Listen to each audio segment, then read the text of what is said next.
नाशिकमध्ये भूसंपादनाच्या नावाखाली 800 कोटींचा घोटाळा झाल्याचा गंभीर आरोप राऊतांनी केलाय। मर्जीतल्या बिल्डरांच्या माध्यमातून 800 कोटींचा गैरव्यवहार झाला असून हे सगळे बिल्डर्स मिंदे आणि कंपनीचे खास हस्तक आहेत असा आरोप देखील राऊतांनी केलाय।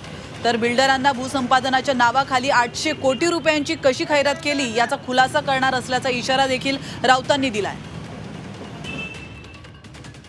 एका नाशिक महानगरपालिकेमध्ये एका व्यवहारात भूसंपादनाच्या 800 कोटी रुपये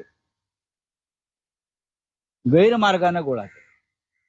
हा जनतेचा पैसा, करधारकांचा पैसा बेकायदेशीरपणे भूसंपादन करून आपल्या मर्जीतल्या बिल्डरांना 800 कोटी रुपये सरकारी तिजोरीतून दिले आणि ते मनी लॉन्ड्रिंग।